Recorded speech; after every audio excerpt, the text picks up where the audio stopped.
And all the students are wonderful. Well, I want to welcome all of you, Global Badgers, UW-Madison International students, to our first session of the Global Badger Success Fridays series that we're doing for the first time. This is a great kickoff session on the topic of job and internship search strategies for you, with experts from our Office of Success Works, as well as us, ISS, a little bit of employment authorization. I want to quickly introduce myself. My name is Morgan Keller. I'm the Assistant Director of Student Transitions and Co-Curricular Education at ISS. I use the pronouns he, him, and his. I'm helping plan this series, and I'd like to now give the opportunity for my colleague Yuriko Sato to introduce herself. Hi everyone, my name is Yuriko and I use she, her, hers pronouns.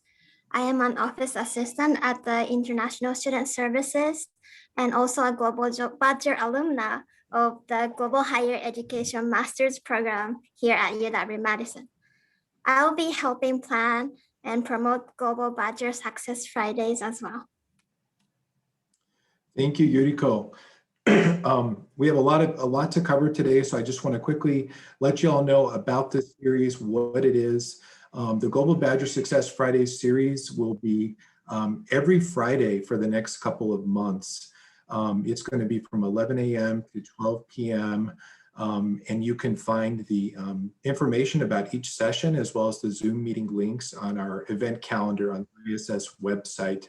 The web address is right there on this slide. And just so you're aware, this series, the purpose of it is for you to learn about a lot of the different offices on campus that provide services and resources that can really help you in your success at the university. So whenever you're free on Fridays from 11 a.m. to 12 p.m., please join us. Every week it's a different topic, different office. It's really going to be some great information, and you always have the chance to ask questions. And if we can just move to the next slide here. Here's the schedule, a quick overview. Today, we are doing this session in job and internship search strategies and employment. Next week, health and well-being with mental health services and recreation well-being. Our International Student Advisory Board will be presenting after that. And then as you can see, there's a lot of other sessions with different topics. So please continue to read our newsletters that we send out every week with information about these sessions, and check out our event calendar, and please join us. The one other thing I will say is that if you need any type of accommodation to attend these virtual events as part of this series or any other virtual events that ISS is offering here in spring, please, you can contact me, especially about this event. Also, Kathleen Finnegan, who will be presenting today. She's another person to contact for accommodations, or you can also contact Yuriko. Our information is listed here, and it's also on the ISS website. Great, enough talking from me. I will now hand it over to our colleagues from SuccessWorks. Very excited for the session. Thank you. Fantastic, thanks Morgan. Hello everyone. You are here for a presentation today on job and internship search strategies for international students. This presentation is a collaboration between ISS and SuccessWorks, and hopefully you will find it really helpful. Let's go to the next slide. So my name is Molly Green. I'm the Career Education Coordinator with SuccessWorks. I work with our career and internship courses, so always feel free to reach out to me if you have any questions about those. And then I'll turn it over to Amy. Thanks, Molly. Hi, everyone. My name is Amy. I'm one of the career and internship specialists within SuccessWorks. So I support a lot of LNS students who want to go into technology and data. And feel free to introduce yourself, Kathleen, whenever you are ready. Sure. Hi all, my name is Kathleen Finnegan. I use she, her, hers pronouns, and I'm the program coordinator at International Student Services. So today I'll be doing like the ISS employment element of this presentation, but also involved in a lot of different events and yeah, if you check out that webpage that Morgan presented earlier, our ISS events calendar has lots of great opportunities for you all to get involved throughout the semester.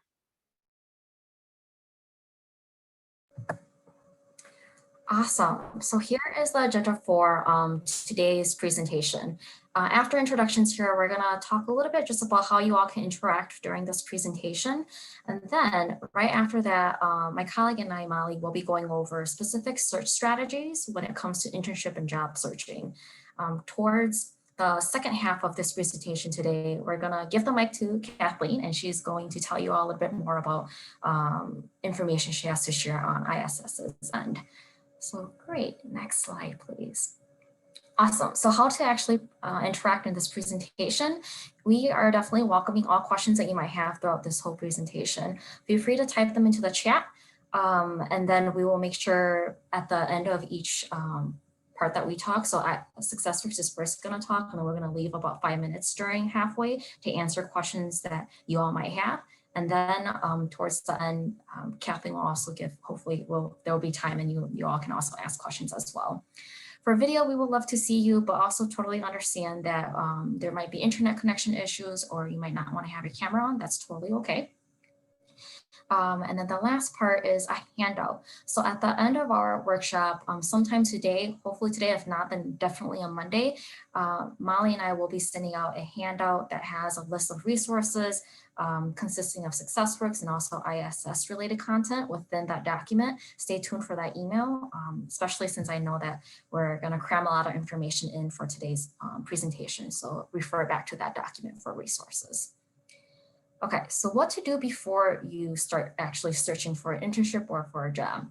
We encourage all students to explore different internet resources. I think specifically about how to maybe think a little bit more about what are you interested in when it comes to careers. And one platform you could potentially use in regards to internet resources is Handshake. Just to take a look at positions that you might be interested in and explore a little bit more. For example, I know I meet with a lot of computer science students. And so one of the first things I tell my students is thinking about being a computer science major, are you more interested in programming or are you more interested in maybe UX and UI, or is it more data? Because depending on those positions, it's going to require different experiences, potentially different qualifications. And that's going to help you as you begin your search too, so know a little bit more about that. And of course, introducing yourself to employers is definitely going to be something that's common. We also call it as the elevator pitch. I won't go over too much detail, but essentially it's a way to introduce yourself to an employer within 30 to about like less than 1 minute, 30 seconds, I would say. So information on elevator pitch is also located in that Google Doc that we'll be sending out too. Have your documents ready. A resume, a cover letter, references are oftentimes a requirement. That's a part of the application process. So you want to make sure before you actually start applying that for sure your resume is good to go. And in addition, I would say with the search process, it could be really stressful and it's a lot of time, a time commitment too.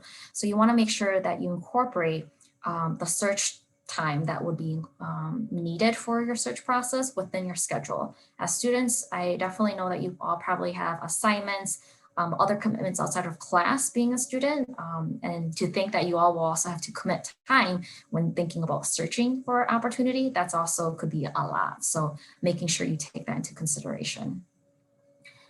Okay, next slide, Kathleen. Thank you. Okay, so parallel planning. What exactly is parallel planning? Let's do a little, let's define it. In other words, I think when we talk about parallel planning, I see it as just essentially creating an alternative plan. So if plan A is to secure an internship or a job for the summer, what does plan B look like if I don't get that opportunity? Because anytime whenever you apply for a position, there's going to be that 50% chance that you'll probably get an opportunity and the other 50% chance that you might not actually secure something. So it's going to be, I think, strategic to think about a parallel plan, or in this case, think about an alternative plan in case plan A doesn't work out. And for this specific purpose too, I think we're going to talk about the parallel plan a little bit more, leaning towards searching for an internship or a job back home if something doesn't work out in the US. So let's dig a little bit deeper. Next slide, Kathleen. Okay, so first is searching for strategies, search strategies for the US and how to go about that. So of course, use Handshake. If you have not activated your account yet as a student, definitely make sure you do so. All students who are degree seeking at UW-Madison has free access to Handshake. You just have to activate your account. So make sure you do that. It's the #1 platform that we're pushing all students and employers to use. It's a hub where employers can recruit students and students can search for internships and jobs, as well as attend events that are happening virtually, or once when the pandemic is done, it's going to be a lot of in-person events will be happening, and it's posted through Handshake. Aside from Handshake, LinkedIn is another really great platform. There's a jobs tab where you can search for internships and also jobs. So make sure you take a look at that. For you all students, whether or not you're thinking about staying in the US short-term or long-term, it's going to be important for you all to maybe consider thinking about which employers have sponsored before. Within the Google Doc, again, that we'll be sending, it's going to have a link that goes to a website that shows a list of employers who have sponsored H1B before. Very likely that if they've sponsored before, they will be open to CPT and OPT. So make sure you consider some of those employers. Networking is going to be really important for a search strategy within the US. Molly's going to tell a little bit more about networking in the next few slides, so I won't go too in depth with it, but just know that it is a strategy that we recommend. In addition, I would say the career fairs are upcoming, so it's really a great opportunity for you all to search for internships, apply for a full-time opportunity through attending the career fairs. The mock career fair, our first one will be happening on Monday, actually, from 3 to 4:30 Central Time. If you're able to attend, highly encourage you all to, especially if this is going to be your first time attending a virtual career fair, or if it's not your first time, it might just be good practice too, to get the experience of how is it to actually navigate a virtual career fair. Staff, and I think employers who are volunteering their time will be at this mock career fair to answer questions that you all might have. You can also practice your elevator pitch with us or the employers. So great opportunity to do that. Okay, next slide, Kathleen. Thank you. Here's a list of all the upcoming virtual career fairs that are happening.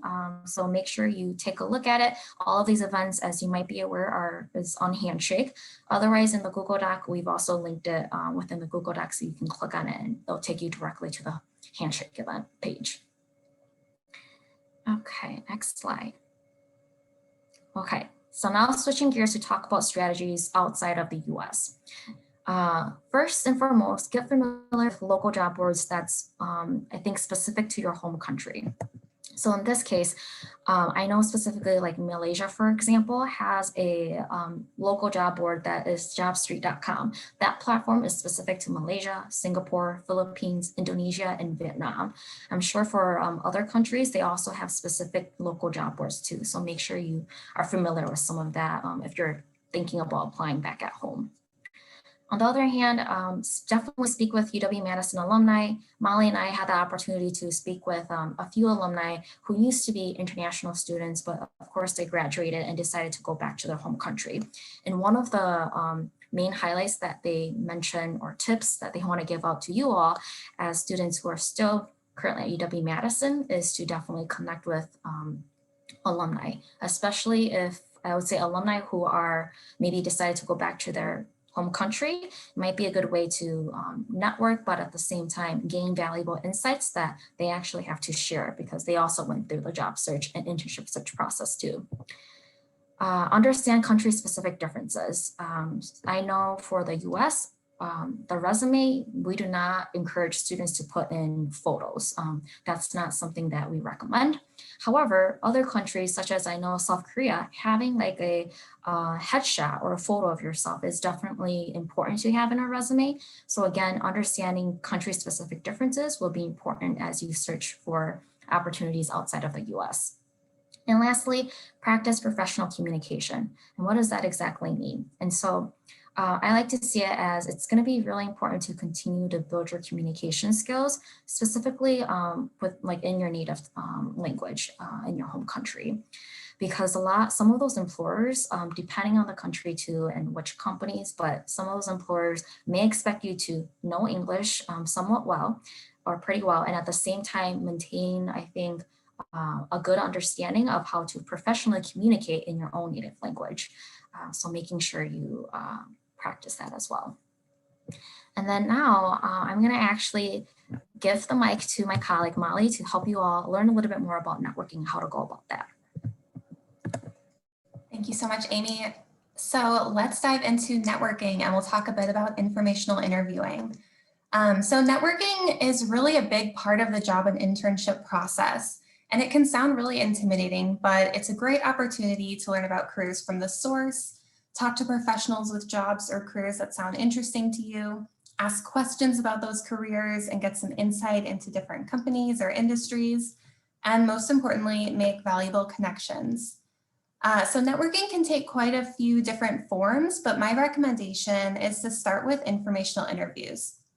So these are essentially opportunities for you to ask questions and really get to know someone and their career journey, and even ask for advice about your own career. It's also beneficial because a large portion of jobs are actually found through something called the hidden job market. So often these positions are never posted to the public, but rather found or offered through individual connections. So while it's definitely not guaranteed that networking will lead to internships or jobs, it's a great way to become recognizable to these companies that you're interested in, or to those who are carrying out the hiring process within those companies. And not to mention, it's just a great way to learn about different companies or industries so that you can show that you have that insider knowledge when you get to the interview process.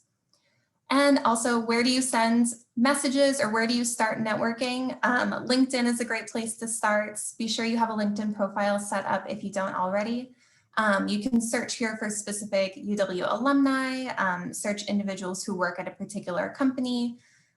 You can also check out Badger Bridge, and this is a cool service where you can check out alumni who have marked willing to help on their profile. So you know that you're going to get a good response, hopefully, if you reach out to them and are hoping to chat with them.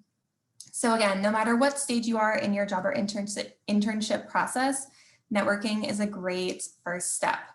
But can this feel awkward?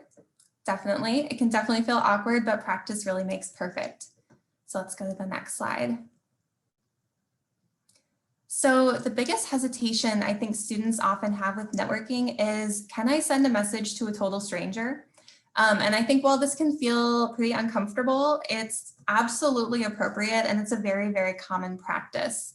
And the truth is, professionals and just people in general love to talk about themselves. More often than not, people will really be willing to talk about their career journey with you, offer advice for your own journey, and help you get connected with their company or with other individuals who they may recommend you speak with. So it can definitely feel awkward at first when you send that message, but keep in mind that they've all been in your shoes as well as students. And the worst that can happen is maybe they're too busy or maybe they forget to respond. But that's totally fine. And you can always reach out to someone else until you make that first connection. All right. So next slide. Another kind of question or hesitation with networking or reaching out is, why would anyone want to talk to me, or why should they care or help a student? And I think that's where crafting a really good first message comes in. So in making these connections, be sure you're looking for things like mutual interests. Look for alums with the same major as you, or those who've been involved in the same student organizations, sports, or things like that, where you can find that common connection. Another great tip is also, if you can find international UW alumni who are from the same home country as you, that's a great first conversation starter. Just to start, point out something about their profile that interests you, such as like, I noticed you're working in software development at Epic. I'm exploring the possibility of interning with Epic, and I would love to chat with you more about your experience. And feel free to include any other information, like I also saw that you're from this country or you were in this group. Anywhere that you can kind of make it really personalized and connect yourself to that person is going to be beneficial. You can also look for mutual connections. So maybe you have a friend or a colleague who says you're a mutual connection on LinkedIn. Or maybe you can ask a friend or colleague if there is anyone that they can connect you with. And then they can introduce you, and that will just help that process. All right, next slide. So in the message, think about what specifically can you say to this person in your LinkedIn message or in your Badger Bridge message, even in an email. There are a lot of different directions you can go. You can share your elevator pitch, like an introduction to yourself. You can talk more about those mutual interests or mutual connections. And also, I really recommend being clear about what you want from this person. Whether it's a mentorship opportunity or just, hi, I really would love to chat with you for 30 minutes about your career journey or your experience working for this company. If you'd like, add any additional contact information, such as your email address, so they can get in contact with you in that way if they choose. But I think most importantly, just be genuine, be polite and professional, and be sure that you're tailoring this message to the individual and not just sending kind of the same message to multiple different people. You really want the person to feel like you want to hear from them, that their experience is something that's going to help you along in your journey as well. Also, be concise, be sure you're proofreading everything, make sure everything is spelled correctly. And then finally, I think be flexible with their schedule. They may be busy professionals and maybe they won't respond right away, or maybe they won't be able to meet for a couple of weeks, or they only have a couple minutes that they can meet with you. Just be sure to be flexible in this and keep this in mind.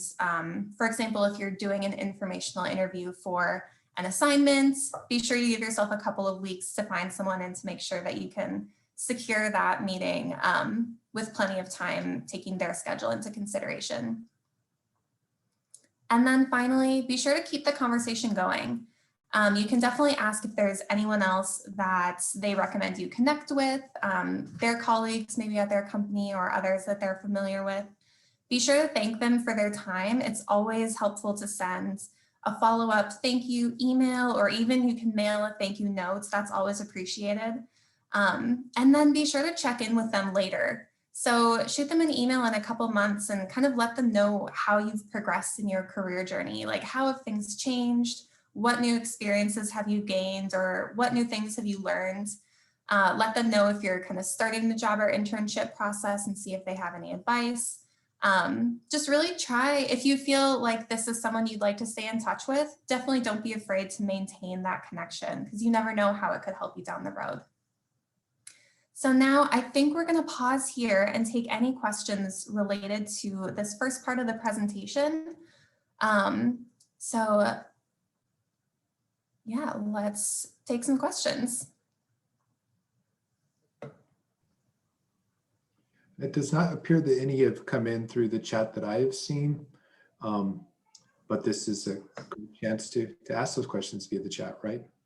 Yeah, so for any students in here, if you want to send some questions in the chat, we'll wait a minute or so to see if any come in.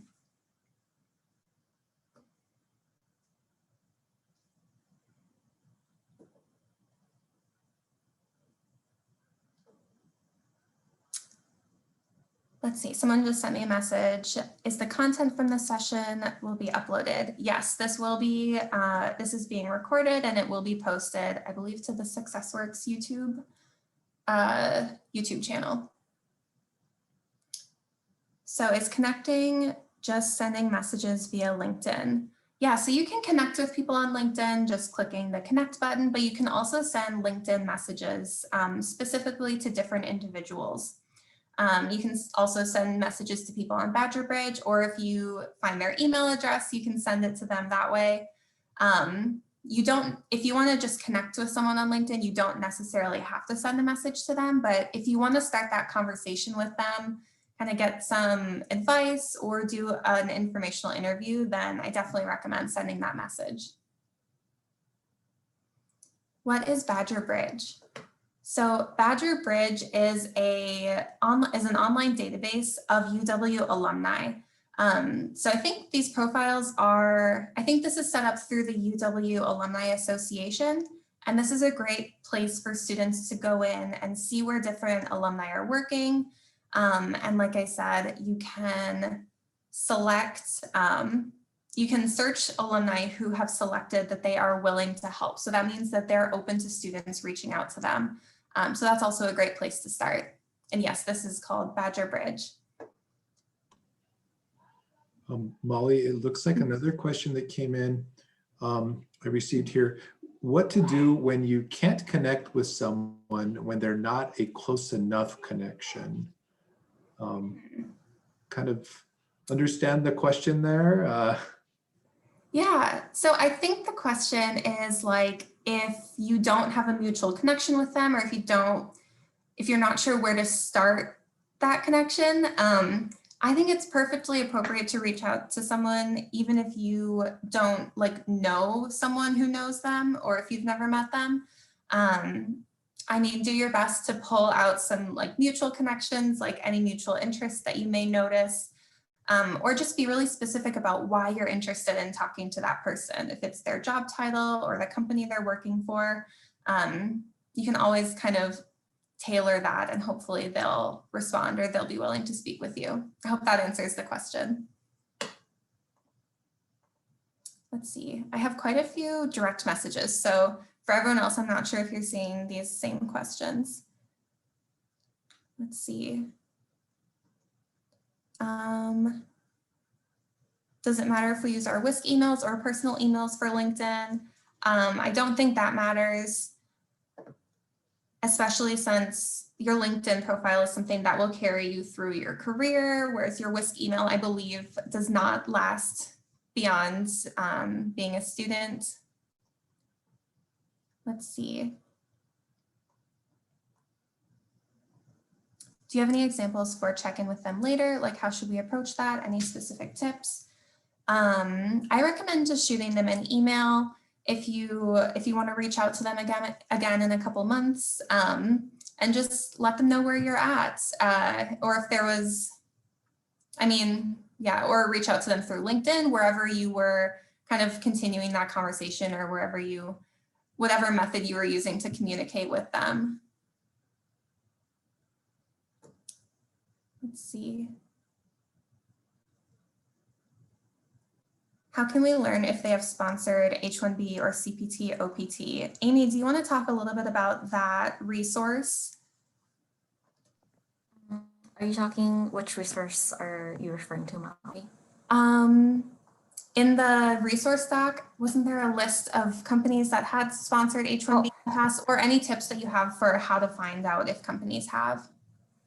Yeah, for sure. So maybe what I'm going to do is I'm going to copy and paste just for everyone the link to that website that I talked about before. It gives a list of employers who have sponsored. I think there's one for 2020 and one for 2019, like for throughout many years. So take a look at that. And ultimately, I would say you want to make sure you probably target big name companies, because usually those big name companies oftentimes have sponsored before. So Google, Amazon, JP Morgan are just examples. Within Handshake, as you continue to engage with Handshake, there are the filter options where you can check off like employer is open to CPT and OPT. That would also filter out which employers are open to CPT and OPT, which should hopefully, it should tell you which employers are willing to recruit international students. Thanks, Amy. So I think we'll stop there with questions so we can move on to the ISS portion. But if you sent me a direct message, I'll do my best to answer it in the next half hour or so. So stay tuned for that. And I will turn it over to Kathleen. All right. Thanks so much, Molly and Amy. So going then into the International Student Services section, just a reminder for all students, really ISS is your home away from home, or your home during your time at home if you're studying remotely and chose to join us today. So ISS, we're here to provide comprehensive immigration advice on F&J visas. So we're not necessarily going to tell you what to do, but we will advise you on your options, really supporting students when you're encountering immigration, social, personal, and academic issues. Again, really here to support you in all manners of being a student. We also promote virtual co-curricular events and programs like these series, the Global Badger Success Fridays we're doing today, and lots more. We also advocate for international students' needs and interests, not only across campus and with other departments, but we collaborate a lot as part of the greater university and the different pushes that we're doing nationally. And ISS is involved with NAFSA, which is the international organization as well, to promote international students. And so we try to encourage this, right? We value international education, as we know all of you do as well. And so that is a big part of what we do. So we're going to go through F1 employment options and J1 employment options. I apologize. I know this is a lot of information, so I'm really going to be touching the brief overview. For F1, you can do on-campus employment, and then there's two types of off-campus employment: curricular practical training, CPT, or optional practical training, OPT. And then OPT has a few subsections: pre-completion, post-completion, and STEM. Post-completion is what we will focus most on in this presentation. So for off-campus employment eligibility, CPT and OPT, you must be a lawful F1 status. You must have been enrolled full-time for at least one academic year, right? So that is a fall semester and a spring semester. Unfortunately, summer semester does not count. You must have declared a major. So on your I-20, if you're looking at one of those top boxes on the first page, you have to have a major listed. General studies, unfortunately, is not enough to get you that OPT and CPT opportunity, because your employment, while on those two, must directly relate to your field of study. So looking at the J1 employment option, so J1 students can also do on-campus employment, but it's a little different, and we'll get into that. And then for thinking about like off-campus opportunities, they can do pre-completion academic training, which is right before they finish academic programs, or post-completion academic training, so off-campus employment after the academic program is done. So then jumping to J1 off-campus employment eligibility. So similar to F1, you must be in lawful J1 status. You must be in good academic standing. You must have an employment or internship offer directly related to your field of study. And then you need your academic advisor's support and a clear explanation, right? We want to be able to prove that connection between your educational objective or goal and the work that you would be doing. And then, of course, ISS or your sponsor, right? Like if you're Fulbright, that wouldn't be ISS, that's a different sponsor, would give you approval before you would begin working. Remote options. So in this time of COVID-19, we recognize not everyone is working on campus.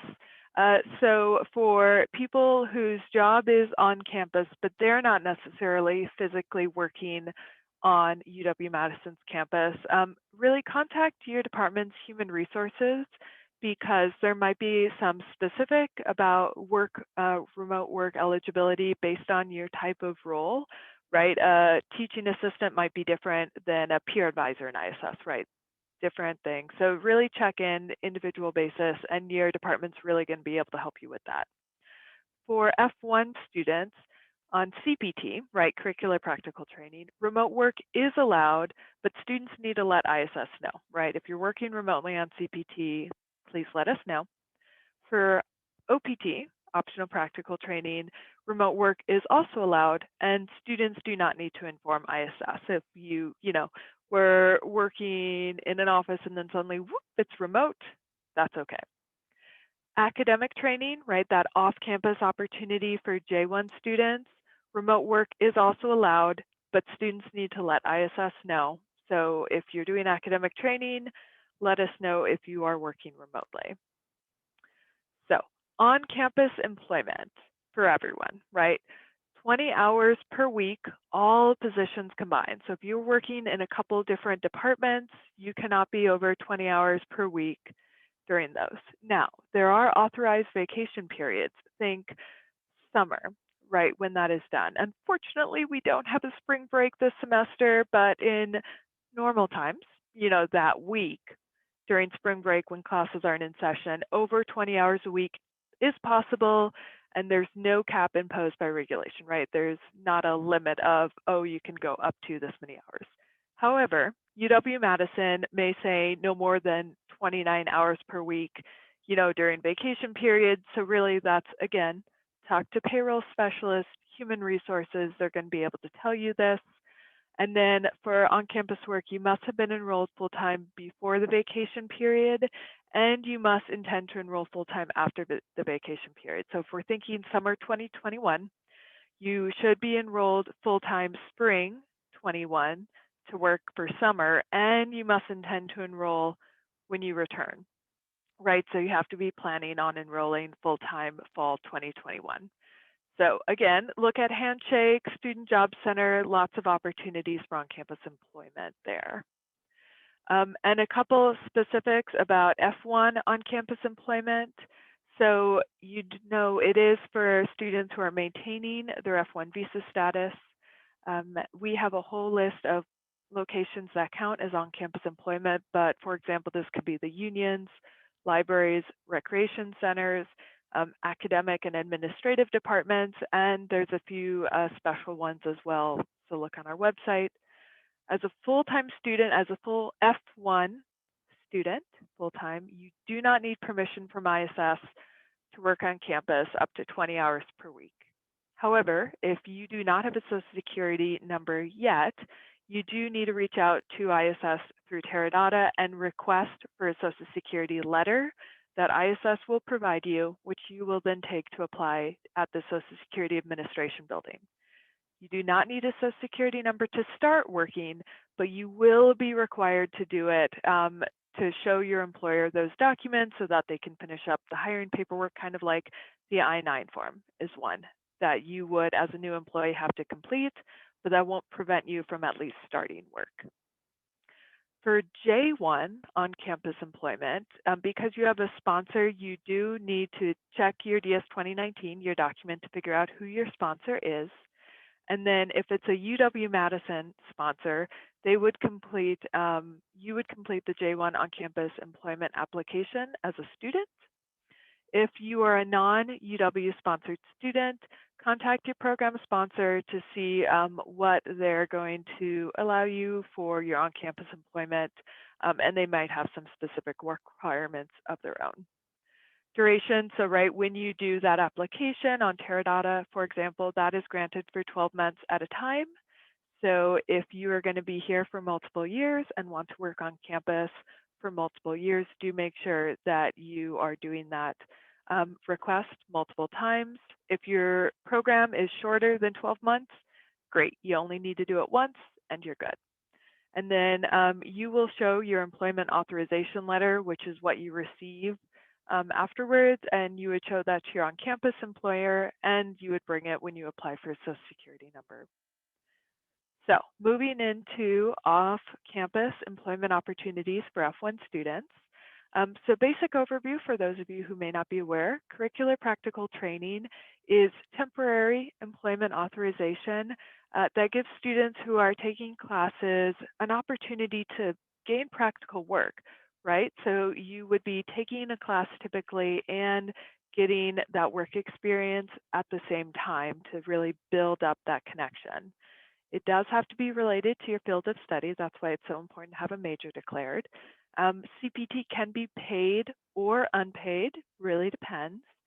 And it's only available before you complete your program requirements. So only while you are continuing taking classes is this an opportunity. CPT is not available after you graduate. And again, right, it's to apply the knowledge you're getting in the classroom to a practical experience. So. Types of CPT, so there's two main types. Some programs require, for example, an internship, right? Before you graduate, you must have an internship. It's written in the description of the program. It's very clear.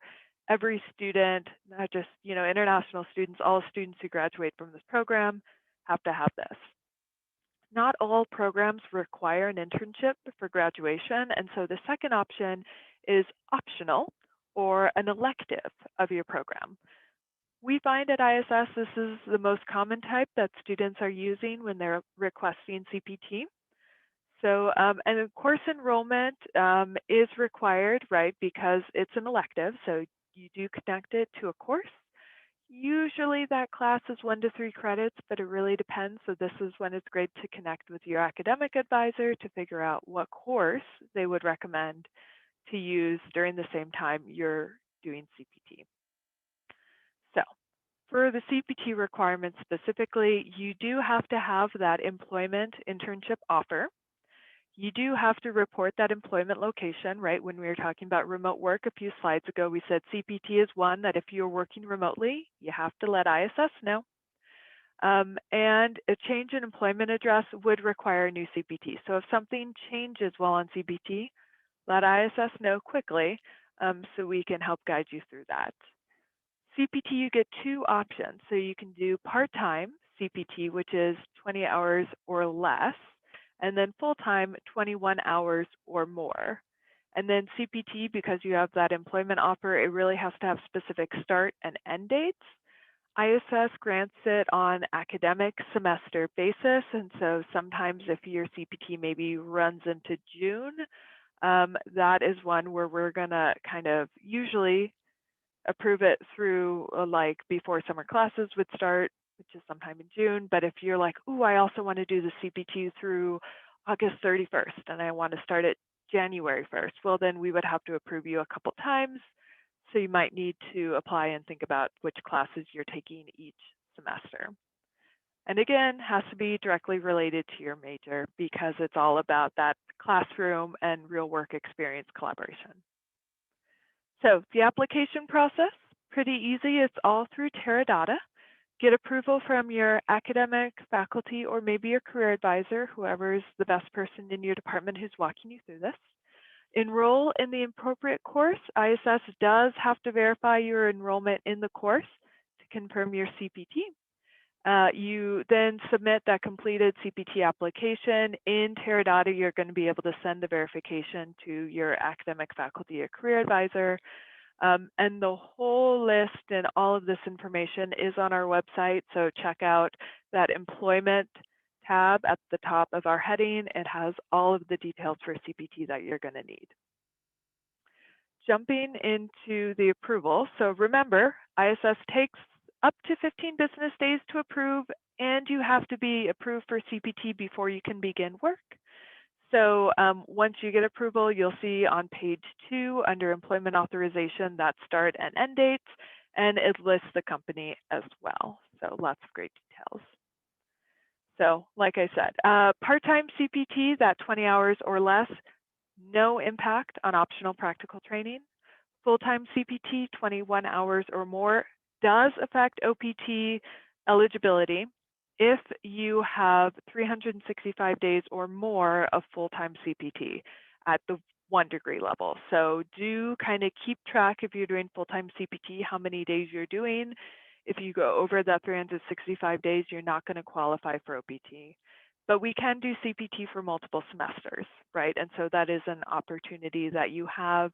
You just can't use it as a reason to delay graduation. Oh, I don't want to graduate in May because I want to do CPT over the summer. I'm sorry, it doesn't work like that. All right, moving into optional practical training. So this is for employment authorization. Again, similar to OPT, it's about gaining that practical work experience related to your field of study. So you do have to have a major declared. It can be paid or unpaid as well. And it is available before or after you complete your program. However, most people I have seen tend to do it after graduation and use CPT before graduation. OPT is a little different. CPT, ISS can approve, and then grant you it. OPT, ISS creates a new I-20 for you, and then you have to apply to USCIS. And of course, the purpose of OPT is for students to apply that knowledge and skills, right, that you're getting as part of your program in the classroom to real work experience. So types of OPT, like I said, pre-completion before graduation, post-completion after graduation for 12 months. And then a STEM extension would be twice in a lifetime. So maybe once at a bachelor's level, once at a master's level, and it's an extension. So you would do post-completion OPT for 12 months, and then you could possibly get extended for an additional 24 months, or about 2 years after that post-completion OPT. And that's only available for STEM majors, science, technology, engineering, math. So we'll do a little bit about STEM too. So who can apply for OPT? So this is for F1 students, again, enrolled full-time for 1 academic year, that is the fall and spring semesters, are maintaining valid F1 status, so you're following all the rules. You are physically present in the United States. This one's really important during COVID. You intend to pursue practical training or employment directly related to your major, right? So it has to be connected again. You have not been authorized for 365 days or more of full-time 21 hours or more CPT at the same degree level that you're applying for OPT. And you have not been authorized for 12 months of OPT at the same or higher degree level. So if you are doing your second bachelor's degree and you've already had 12 months of OPT at a bachelor's level, you would not be able to get another 12 months of OPT just because you got a new bachelor's degree. You do not need a job to apply for OPT.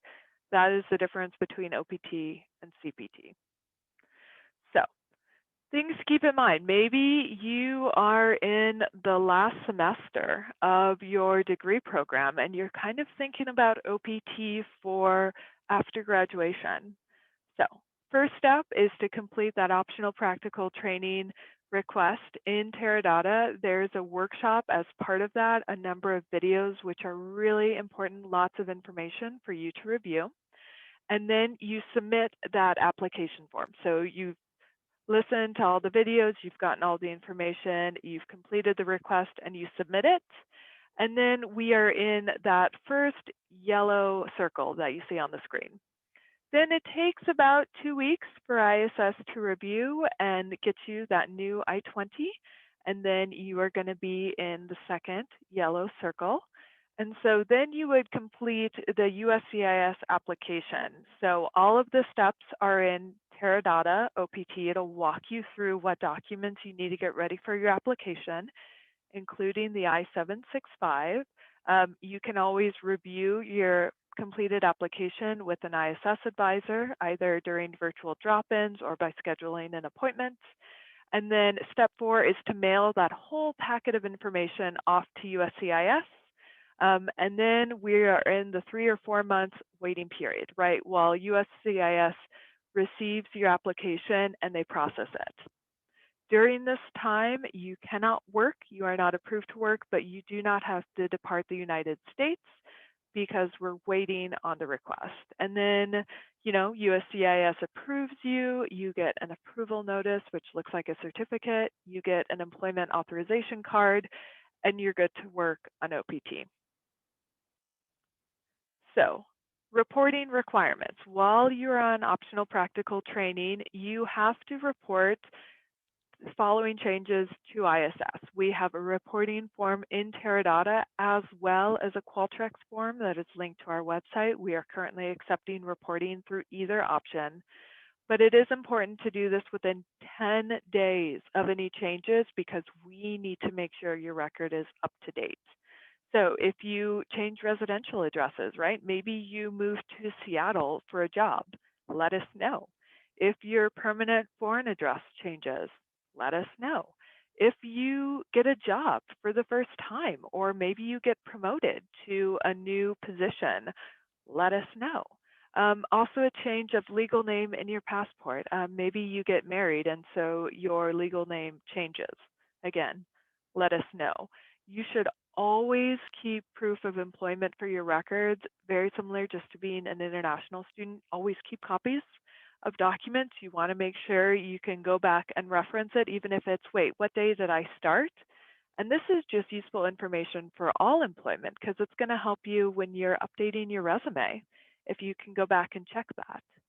You cannot accrue more than 90 days of unemployment during OPT. So beginning on the start date listed on your EAD card, you cannot get more than 90 days of unemployment. This does not have to be 90 days in a row. This can be 5 days in May and 10 days in July. It just cannot add up to 90 days. All right, so options for employment while you are on OPT. So this could be internships, volunteer opportunities, contracted specialists, or maybe you're using a temp agency who then connects you with another company.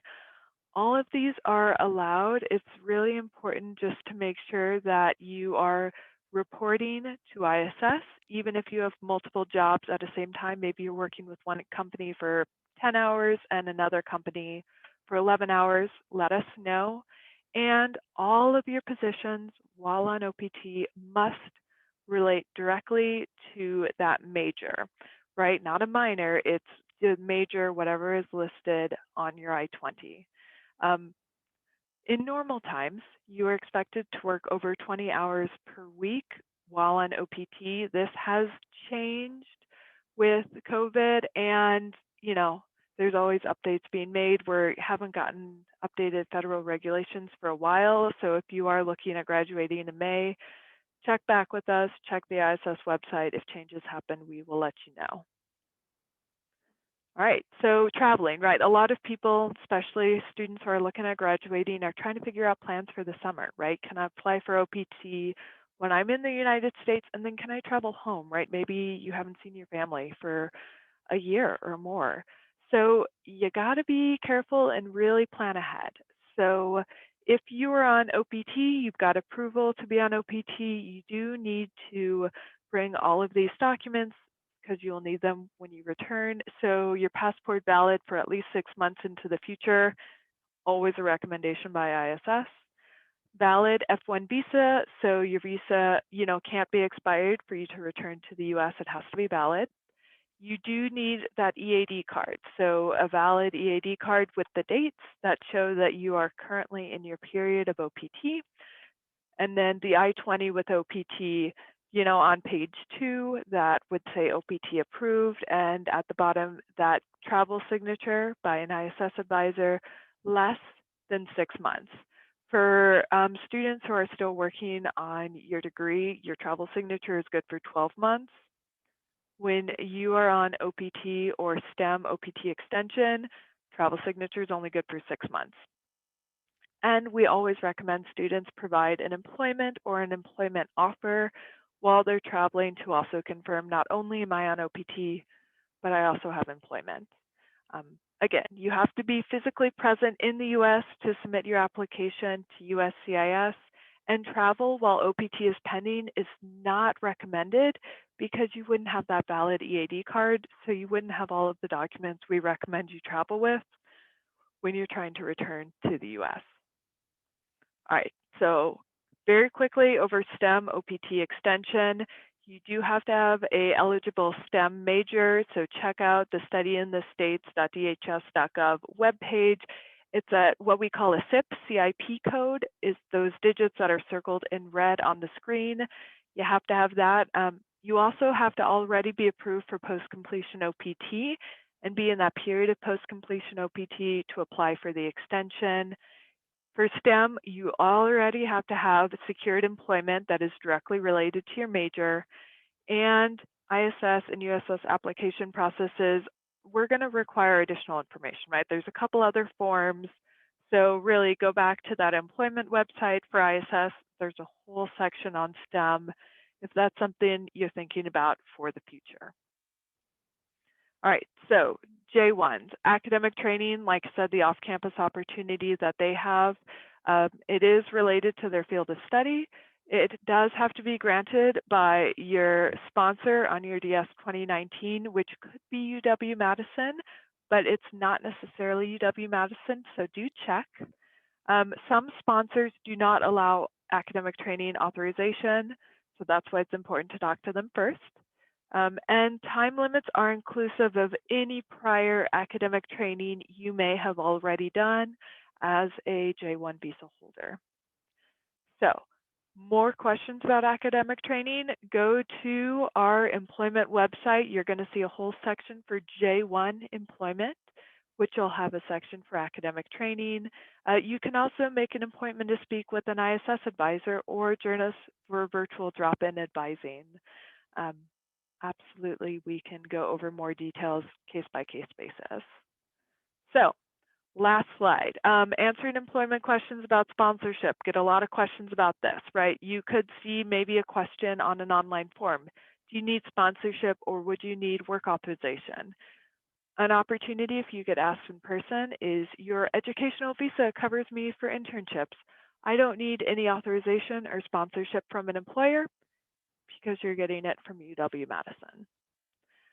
Or my education visa covers me for so many months, during which time I do not need authorization or sponsorship from my employer. After that, I would need my employer to file for a work visa, but I expect by that time to have really demonstrated my value and my fit for your company. And I would not require sponsorship or any additional paperwork or expense to work for you as an intern if, as I hope happens, I do such a great job that you want to keep me on for full time, then I would ultimately need sponsorship. So I will keep up the survey. And do we have any questions that myself or Morgan, I'm going to tag you in if you want to help answer questions as well for this section. Happy to do so now. Yeah, a number of questions, direct messages that have been coming to me that I've been replying to throughout. One question we've gotten a few times, some of you who've joined later wondering if the session is being recorded and how it will be accessed. We have been recording it. We will caption it with English subtitles and be posting on the ISS website. I think we'll probably be posting it under our Get Involved page in the virtual engagement session. Does that sound right, Kathleen? Yeah, so the virtual engagement section, I know we will also be sharing this with SuccessWorks, which has a wonderful YouTube channel where they will be posting it. ISS also has a Kaltura channel, so we will be posting it there as well. Lots and lots of places for you all to be able to go back and find this information.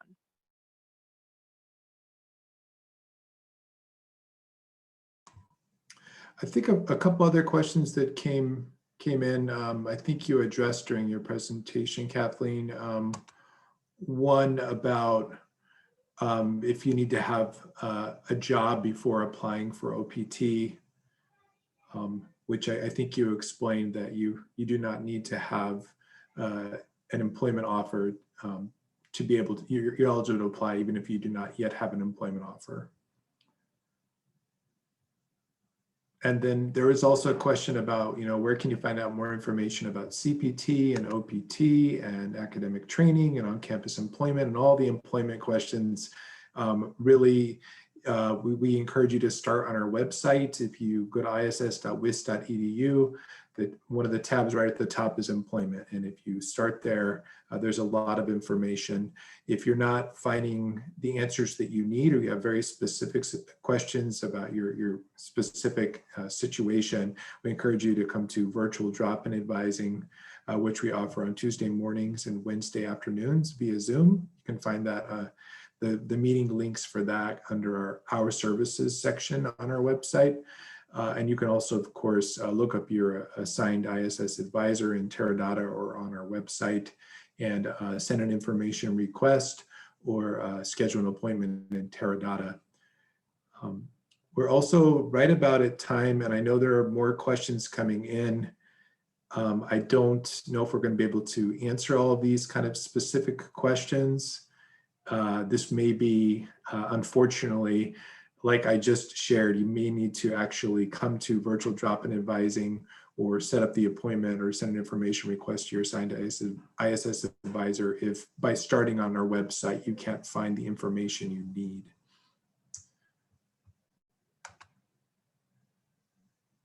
All right, thanks so much. Amy or Molly, anything else from you all as we wrap up? Yeah, thanks so much, Amy, and thank you, Kathleen, for sharing all this really useful information. Thanks, Morgan and Yuriko, for capturing any of those questions that came in the chat.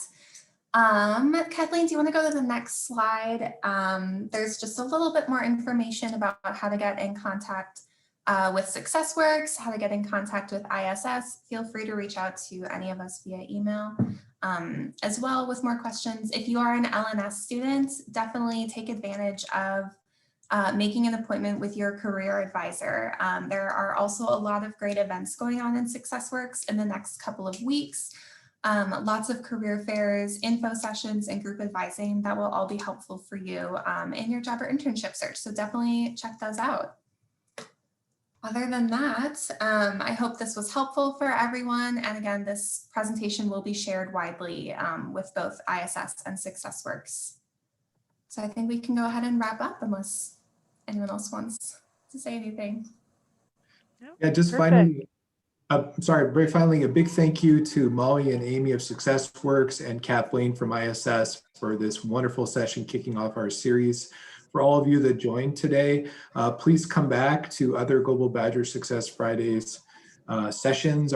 We'll be having them every Friday from 11 a.m. to noon for the next couple of months. Next Friday, it will be one focused on health and well-being with mental health services and recreation and well-being. So we hope to see you again.